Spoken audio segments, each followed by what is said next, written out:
Nous sommes ici au gala, n'est-ce pas, annuel des entrepreneurs de la diaspora du côté de Bruxelles capitale. Alors Richepin, vous l'initiateur de ce produit, de ce projet, dites-nous l'idée naît d'où, de quoi?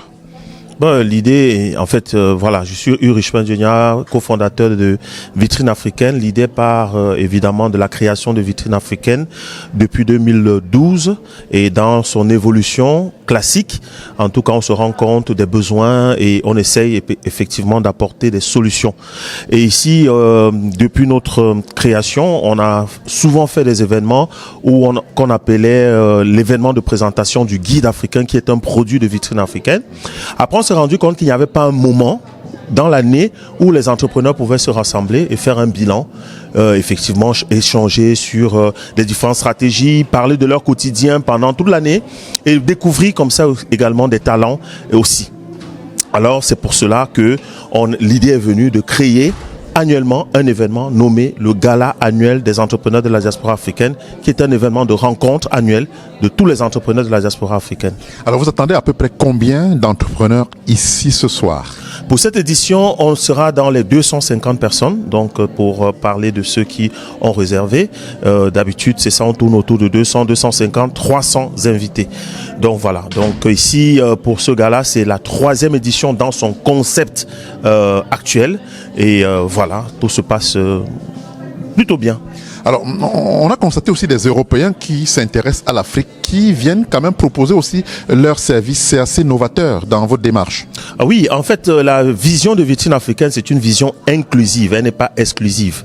Donc, elle permet à tout acteur, africain ou non africain, qui a un produit, service destiné à la communauté africaine, de pouvoir justement s'exprimer sur notre plateforme. Et les moments d'expression sont évidemment ces événements que nous organisons, ou à travers notre site internet qui est www.vitrineafricaine.com, où l'on peut s'inscrire pour pouvoir valoriser effectivement ce qu'on sait faire.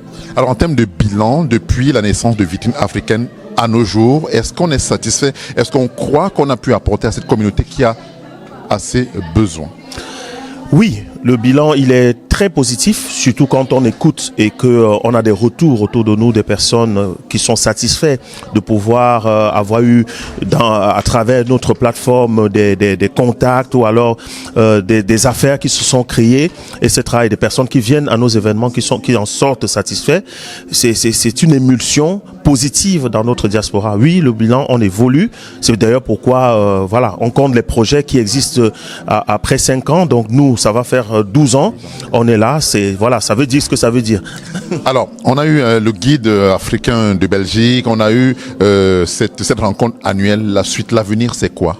L'avenir, c'est continuer à évoluer. On pense, on évolue chaque jour, on se réinvente pour pouvoir justement apporter à notre diaspora toute la visibilité nécessaire et aussi surtout de pouvoir démontrer et aussi accorder à notre jeunesse un canevas ou alors un catalyseur qui pourra leur apporter de la confiance pour la suite des choses. Aujourd'hui, comme vous savez, on vit dans un monde qui va très très vite. Il faut s'accommoder et il faut qu'on puisse léguer à nos générations certains codes. Et ces codes passent par nos événements, passent par effectivement toutes ces initiatives que nous mettons en place. C'est ça notre avenir. Notre avenir, c'est pouvoir insuffler à nos générations effectivement comment les choses peuvent se passer pour apporter du positif à notre diaspora. Merci. Merci aux éditions Sopi Pro d'être là en Belgique. Merci beaucoup.